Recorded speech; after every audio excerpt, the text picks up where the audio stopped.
So my name is Harmen de Jong. I look after Knight Frank's consultancy business in Saudi Arabia.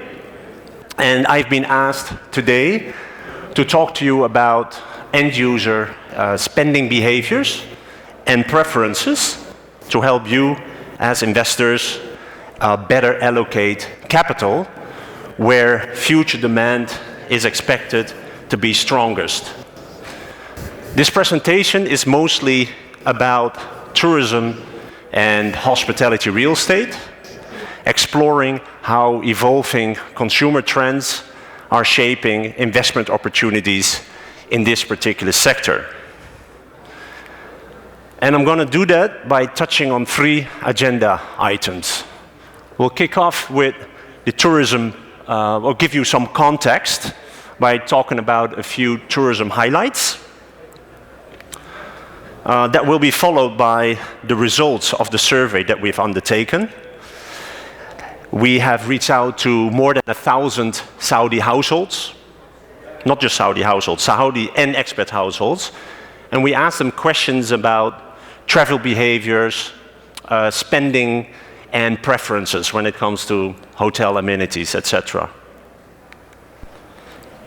And then lastly, I will touch on 3 market opportunities that we see here in Saudi Arabia.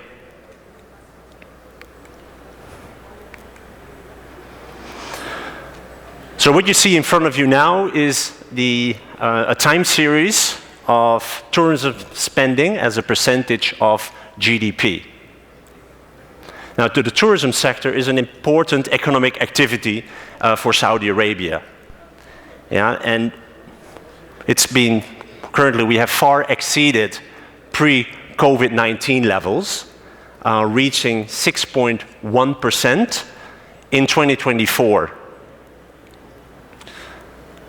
Now, this growth in tourism spending was both driven by domestic tourism as well as international tourism. The growth in domestic tourism spending is a reflection of the social changes that we've seen over the last couple of years, as well as the opening up and the promotion of domestic tourism sites. The growth in international tourism spending is a reflection of Saudi Arabia opening up to mainstream tourism, as well as the easing of the visa application process, which came with that.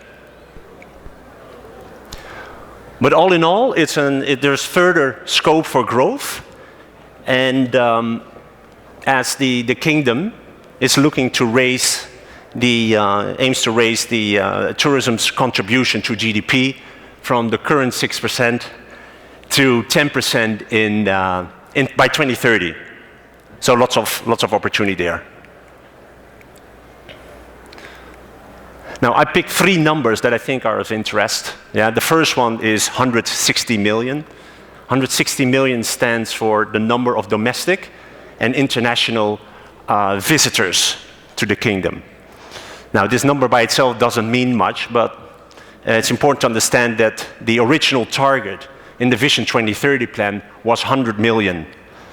So we far exceeded that already. Actually, in 2023, we exceeded 100 million visitors already.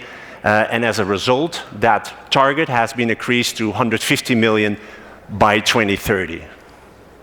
Now, looking at the recent past, how it has performed, it's quite likely we can hit that number by 2030. Now, the last number I want to talk about is 358,000.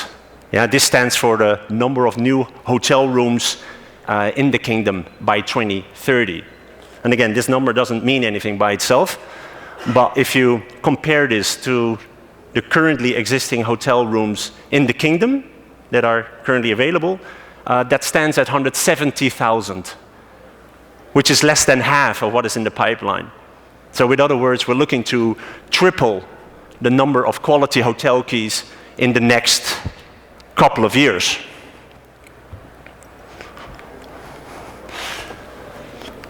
Okay, so, sorry.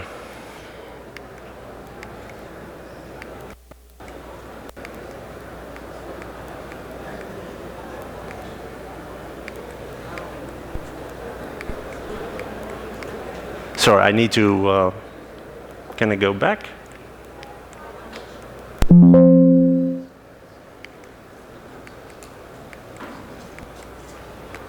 My fingers went faster than my brain, so sorry for that.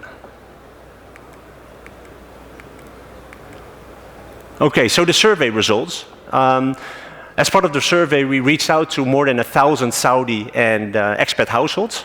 To be precise, we reached out to around 900 Saudi households and about 100 Saudi-based expats, yeah, with a monthly income of at least 30,000 at least. So we left out, let's say, blue collar. So the first thing that we see here is the average domestic trip duration. So when you, so Saudi nationals versus Saudi-based expats. When we look at the first two cohorts, the blue 8% and the pink 29%, combined that's more than a third. Yeah, so more than a third of the Saudi nationals are looking at average trip durations between 1 and 3 days. That means that 2/3 is looking at average trip durations from anywhere from 4 to 20 days, which is quite long. And this is exactly the opposite with Saudi-based expats. So the expats, you can see, the first two cohorts is around 2/3. 2/3 are, of the Saudi-based expats are looking at average trip durations of between 1 and 3 days. With other words, Saudi nationals are traveling, have much longer trips, yeah, compared to the expats. Now, what does that mean to frequency of travel? So we look at frequency of travel for leisure purposes. Again, the Saudis nationals are not having only longer trips, but they also travel more frequently. So when we look at the most frequent travelers, yeah, the people that travel at least once a week, the Saudi nationals are actually traveling 3 times as often compared to the Saudi-based expats. Now that's a big difference. We thought about it and we have an answer to that. So the reason why that is because since 2019, more than 50% of the jobs created in the kingdom were based in Riyadh. So that triggered a lot of domestic migration. In fact, more than 50,000 Saudi nationals every year relocated to Riyadh from other parts of the kingdom. Yeah, and a substantial part of these people wanted to go home and see their family, right? So that's where that travel is coming from. I also want to talk about daily accommodation budgets and look at the bottom, the lower spenders. Okay, so when you look at the top two here, the cohort that spends less than 250 riyals for a room night, and the ones that spend between 250 and 525, if you combine the two, you see there it's 8% and 36%. So that makes 44%. So in other words, 44% of this group, yeah, of Saudis and expats are willing to spend no more than 525 riyals per room night, which is not necessarily a lot of money, but I think if you contrast this with what's in the hotel supply pipeline, 75% of the supply that we're expecting to come online by 2030 is in the 5-star and 4-star category. So there's an apparent mismatch between the two.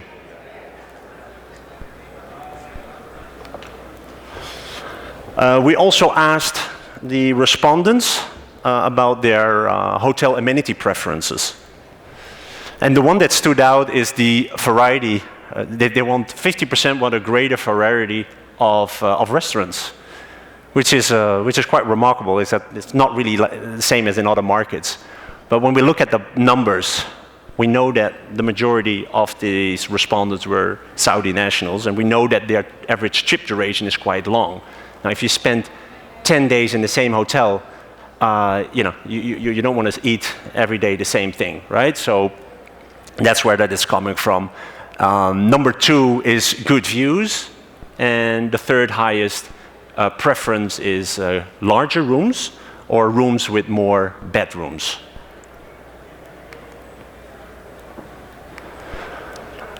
Right, so market opportunities. I told you I'm going to share 3 market opportunities within the hospitality real estate market. The first is affordable lodging options.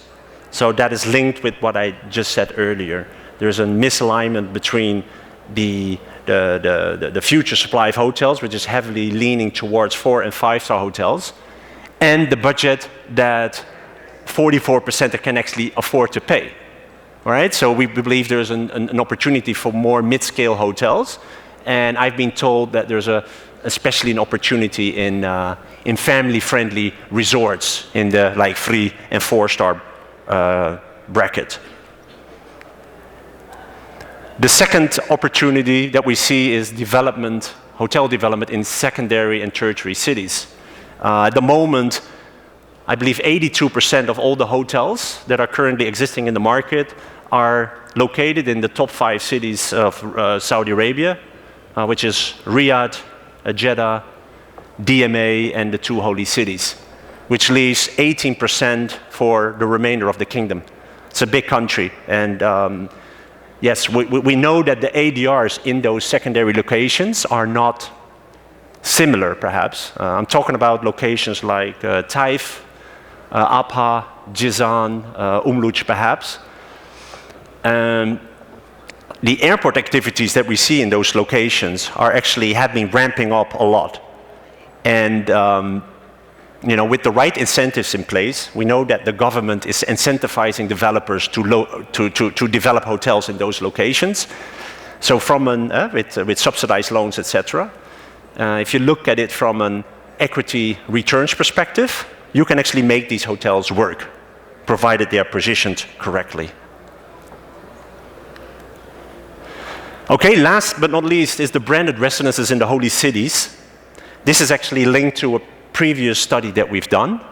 You can look that up in Destination Saudi. It's a report that we did last year. We reached out to high net worth individuals located in Muslim majority countries. And we asked them questions about their appetite to invest in property in the kingdom and the holy cities in particular. And we asked them also questions about branded residences. And the appetite for branded residences among this subgroup, these high net worth individuals in Muslim majority countries, was very high. Yeah? And more interestingly, perhaps, 45% of that group was willing to spend 10,000 US dollars, not reals, 10,000 US dollar per square meter for a branded residence in Mecca or Medina. Now, if you link this opportunity with the recent changes in the real estate, foreign real estate ownership laws, right? In January 2026, we will open up to the wider world. I think this is arguably the biggest opportunity we see currently in Saudi Arabia. That was my presentation. Thank you for listening.